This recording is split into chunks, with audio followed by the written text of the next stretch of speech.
Hello, everyone. Happy Monday. For some people, it's a motivational Monday. For other people, it is a mindful Monday. And for those of you who have been with me on this journey here on this podcast, it's time for the Other Side podcast, where we are all about looking at our journey of mental health. How can we continue to grow and learn together? And I am so honored to be your host, your friend, the person who goes along this journey with you. If this is the first time that you're here on the Other Side podcast, go ahead and put a 1 in the chat and in the comments. That way I can shout you out. Love saying hello to all of the newcomers.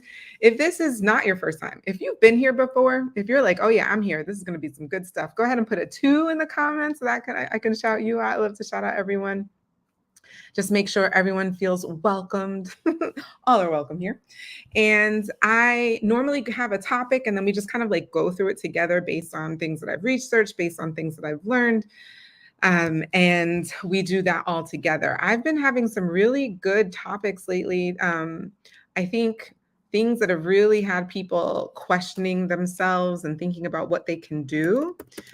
And I think today's topic is another really good one. And I realize I have some editing to do, so just give me a moment while I figure that out and change that up for everyone. So today's topic is, why are you alone? Why are you alone? Really great question. I think there's a lot of people feeling like they're alone. And when I say alone, I mean, that could mean when you're with a partner. Sometimes you feel very alone, even when you have a romantic partner, right? If you've been there, certainly put your hands up if you've ever experienced that. But also just like really and truly, right? You don't have a romantic partner. You don't have any friends that you can turn to. It seems really difficult to communicate with your family, right? If that's you, if you've been experiencing that, today's episode is for you. Good. I'm glad you think it's a good question, Bren. And so I really want to get into some of the things that we can think about to help us learn, grow, develop, change, as we all do. So number one, I wanted to go over the surprising reasons why you might be avoiding your emotions. Let's get into that. Because the big reason why people are alone is because they've been avoiding their emotions, right? Number one, the reason why you could be doing this is because you fear being vulnerable. Many people avoid being vulnerable because they have this like fear of what could come up, what types of emotions that could come up. They feel like people will judge them for those emotions that they have, or maybe even reject them. And so that could be a huge impact on our self-esteem if someone judges or rejects what you've been feeling. And if that's the big fear, that that's what's going to happen to you, why on earth would you be vulnerable and share what you're feeling? So instead, you'll hold your emotions in and you'll push people away. That could be one of the reasons. Fear of being vulnerable. The other reason is unresolved past experiences. Oof. We've talked about this. We've talked about things that we've been dealing with in our past that have been really difficult for us or they haven't been addressed. And because things that have happened in our past haven't been addressed, it then creates issues in our adult lives, right? So things that have happened to you when you were younger that hurt you, places and spaces and experiences where it was difficult for you to process your emotions. Let's talk about it. Most people are thinking trauma. Yeah, certain traumas that you've been in, it's really difficult to, especially when you're younger, right, to really unpack and really understand all the different emotions that you're having. And so instead, we suppress them, we push them down, and we develop these coping mechanisms to avoid reliving, right, these really painful experiences that many of us have had. And so again, in order to not have to deal with reliving those experiences, we'll push people away. Nope, don't want to deal with this person because they're triggering for me. They bring me back to this place that I don't want to deal with, or bring up emotions for me that I don't want to have to unpack or go through, or I don't even understand, right? Because you never dealt with them when you were a child. So that's number two. Number three is honestly perfectionism and trying to create a sense of control. Right. So who out there can say that they really love to have control over how people react and move around and with them, right? So if you want everything to be just right, this could certainly lead to a habit of pushing people away because you want to push the uncomfortable emotions that you're having away. You want to stay in control of that. And this mindset often makes it hard to accept the messiness of like being human, right? We have feelings as humans. and it's messy sometimes. And if you want everything to be perfect, if you want everything to just be right, yeah, welcome to the human race. We are not just right. We are quite valuable, actually. And so this could be really hard for people who are trying to keep everything under control, trying to keep everything perfect. So this is another reason why you could push people away. So now let's talk about how pushing people away could be affecting your relationships. Number one, it erodes trust. When you avoid the emotions that you've been having, you might, without you even like recognizing it, you could be creating these barriers that prevents other people from truly getting connected to you. And this could really be difficult to make trust between you and the other person grow. Really and truly think about it. If you're hearing the emotions and the feelings of someone else, but you never share your own, the person would have it's going to start to, it feels like a wall. Like they're like, I don't really know who this person is. I don't really know what they're thinking or they're feeling. And I'm trying to connect with them, but I never can. So it just erodes this trust. The person may think like, oh, maybe I shouldn't be sharing my feelings and emotions with them. Like, I don't know if I can really trust them because they're not really doing the same for me. I mean, a lot of times relationships are reciprocal. And so there's this, I think we don't talk about how trust is built even by sharing emotions, because you can trust that the other person is going to share. And that's really important. Otherwise, they're just constantly guessing what you could be feeling and what you could be thinking because you're not sharing. And who wants to do that, right? You just end up walking on eggshells. So it could certainly erode trust. The other way that this could be affecting your relationship is it could build resentment. So a lot of times your loved ones may feel confused or even resentful when you push them away. And these types of misunderstandings and resentments could then end up being on both sides. So now you resent them because they're resenting you, or it's just a misunderstanding of like what's going on because again, you haven't shared your feelings or your emotions because you're pushing them away and they don't understand, right? They're like, why is my significant other pushing me away? Why aren't they opening up to me? Why are they putting up these walls? I don't understand. And again, can lead to resentment, misunderstandings, and a whole leap of unraveling of connection that you were trying really hard to create. The next is the loneliness bit. This is the other way it affects your relationships. While it might seem safer to avoid your connections, it may seem safer to avoid being vulnerable, the result is that you are self-isolating. You're avoiding the closeness and you miss out on the benefits of emotional support and companionship. So this is what happens with your relationships when you are pushing people away, when you're trying to hold them back at arm's length so that way they don't get too close, they don't know you too well, they don't know what you're thinking and you're feeling. You're going to feel alone because you're not going to feel connected. And vice versa, your partner isn't going to feel connected to you either. Your children won't feel connected to you. Your family won't feel, like your friends won't feel connected to you because they just feel like, oh, like there's no connection here. Of course you're going to feel lonely. So those are the three ways that it could be affecting your relationship. And finally, I want to get into, so what are some things, what are some steps, what are some actionable things that we can do to break free from this type of pattern and really just start to heal what's been going on? Because again, remember, a lot of the reasons why we do these things is because we have a lot of emotions that stem from traumatic things that happened in our past that we haven't even really unpacked, we don't really understand. And for that reason, there might be this fear that you might be rejected or abandoned yourself if you do reveal these things. And so with all of those fears and misunderstandings of yourself, right, those are the reasons why you're pushing people away. So the number one step to break free from this pattern and to start healing is practice self-awareness. I can't even begin to tell you how many times I've said on this show, self-awareness is key, right? You got to name it to tame it. If you don't even realize that you're doing it, how can you change anything? So the number one thing is self-awareness. Start by noticing when you begin to push them away and ask yourself, why are you feeling like this is what you need to do? Journaling is a big thing that you can do, right? Identify the different emotions that you've been avoiding. I find journaling really helpful because it allows me to just like write everything down. Like no one's looking at your grammar in your journal, right? It doesn't matter. It doesn't even have to be full sentences, full thoughts, but just jotting down every single emotion that you can have is super, super important. And remember, as humans, we're allowed to have more than one emotion at a time. And I say that a little facetiously, but it's really true. I think a lot of us think that we can only feel one thing, mad, happy, sad, but you can feel disappointed. You can feel hurt. You can feel frustrated. You can feel grief sadness. Gosh, there's a whole list of different feelings that we can have. Agony. Many of my clients will remember that we went through one lesson. I forget what day it was in the 10-week course, but we talked about the different 87 emotions that Brene Brown talks about in the Atlas of the Heart. And it's just like, whew, look at all these different emotions that we can have. And if we could just name them, that's half the battle. So just being aware, again, I highly recommend journaling. You can see that I do.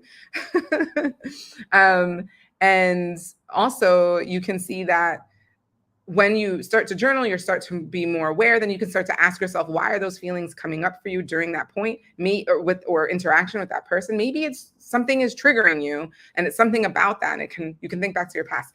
Okay, I'm going to give you guys a very personal example. And so shout out to Winston. Thank you, Winston. Yes, awareness is huge.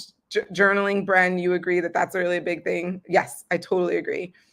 And so I really want to talk really quickly about an experience I had recently. And I haven't really told a lot of people. I only told 2 people in my friend circle. So welcome. You are now in my friend circle.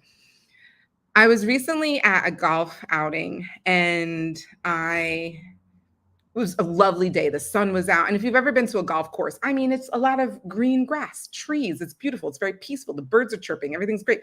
And so I started to walk down the path. There's a path, right? Where the golf carts go. But I just started to walk down the path and I was thinking, okay, I'm just getting some sun while I'm in between appointments and different things that I have to do. And I was looking down at my phone just to check my calendar. And this man comes in a golf cart. And as nicely and politely as can be, he says, excuse me, ma'am. If you could just do me a favor, if you could just come with me in this golf cart and just come with me because you're going to get hit by a golf ball if you continue to walk this way. And I don't want you to get hit by a golf cart. So if you could just come with me inside the golf cart and we'll just take you back to the main building. And then you can walk on this other side. That side will be okay. But walking here, you just can't do that. And I don't want you to get hit by a golf ball, excuse me. And I was like, oh, okay, no problem. And I got in the golf cart with him and we're driving back. And my whole body was like on edge. It wasn't like anxiety. It was more than anxiety. It was almost like I wanted to almost dig a hole. And I almost felt like I was trying to figure out why I was feeling this way. Like, and he kept saying like, everything's fine. Like, I think he could tell that I was like slowly shutting down. Like, here is this girl frolicking. And then I'm in the golf cart like, what's going on? And I was so aware of what was happening in my body. And I was just trying to figure out, what is this? What is this? Like, this man didn't say anything to me in a mean way and like a harsh way. He's obviously just trying to protect my physical well-being. And yet here I was feeling almost scared, like it was scared, like I was feeling anxious, like I had done something significantly wrong. There was also this feeling of like wanting to like hide. And I was like, hide from what? Like, what is going on with me?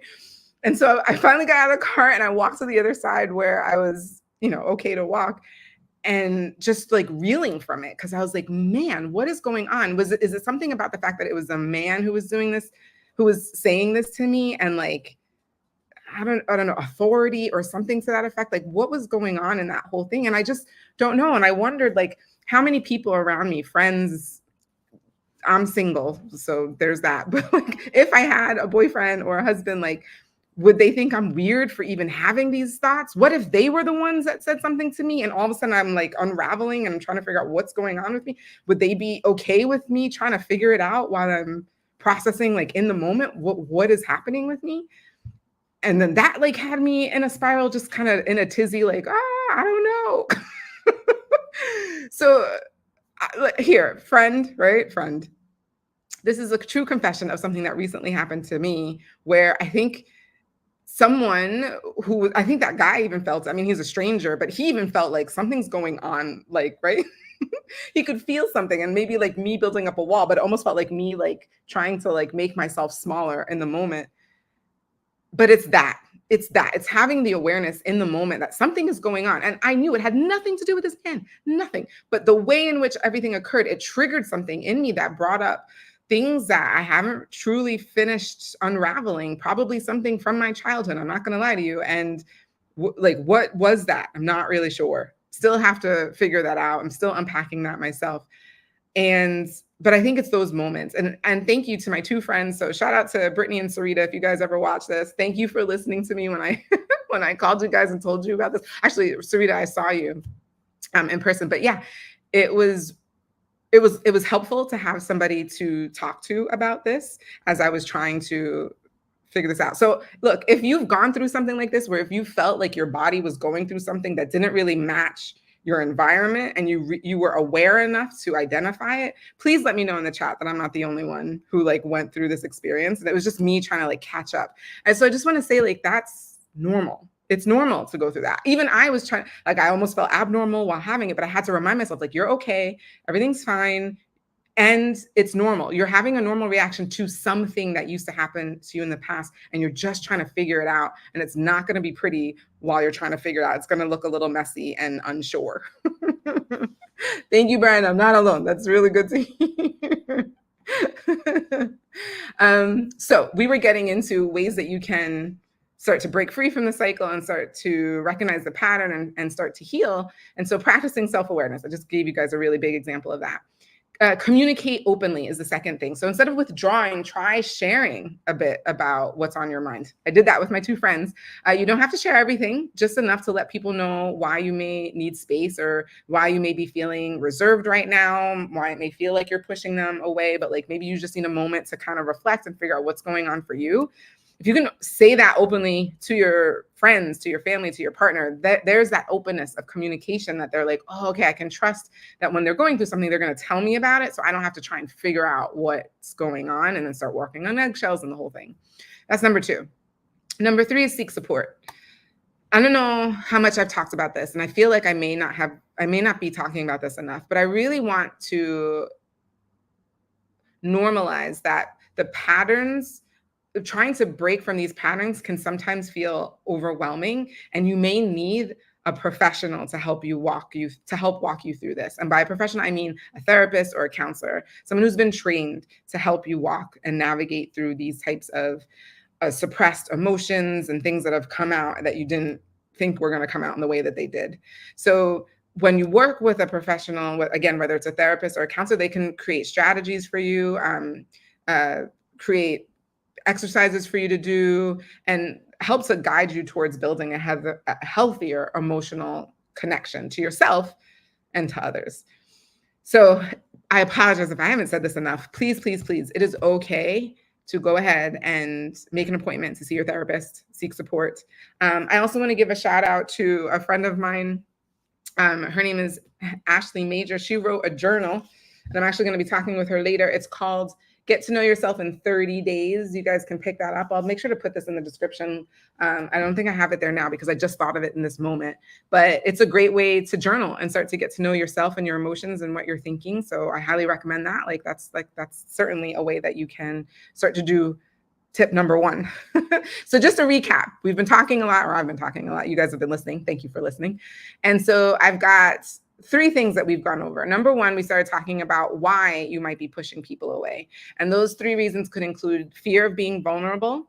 Number two is having unresolved past experiences that you really don't know how to express and you're actually fearful of. And number three is perfectionism, or wanting to have control over yourself and everyone around you and making things just right. And so those could be the reasons why you're pushing people away.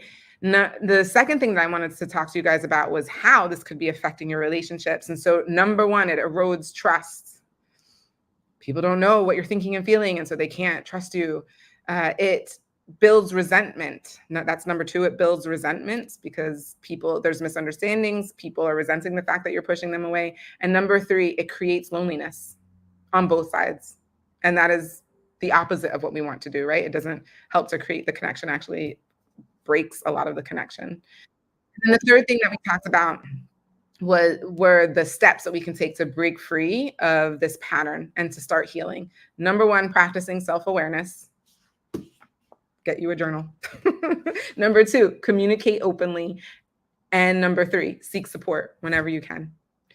If this was really helpful for you, please let me know in the comments, especially if you've been doing any one of these things. If you've had an experience like me, I would love to know. I see all the comments, would love to see them. One of the ways that you can support me is to please subscribe, like, share. It costs you nothing to support me in that way. And so I love, love, love all the support. I really thank you for all of it. I'm hosting a virtual book tour summit in about a little more than an hour, so an hour and a half. It's 7:30 Eastern, 6:30 Central. I am interviewing 5 amazing authors. I'm so excited for you guys to meet them. I'm going to also put that link in the description box. I'm really excited to be a part of that. So if you've ever been interested in what it's like to be an author, hear about their experience, you definitely want to make sure you attend that. In fact, I'll put that in the comments right now. I think I can, for those who are watching on YouTube, you'll have access to that. And I just really want to thank all of you for coming on and being on this journey with me. It's been a lot of fun. Here's the link. Here's the link to register. Boom. Okay, so that's for all of my YouTube folks. Thank you again. This has been wonderful. I look forward to seeing you guys next week. Take care.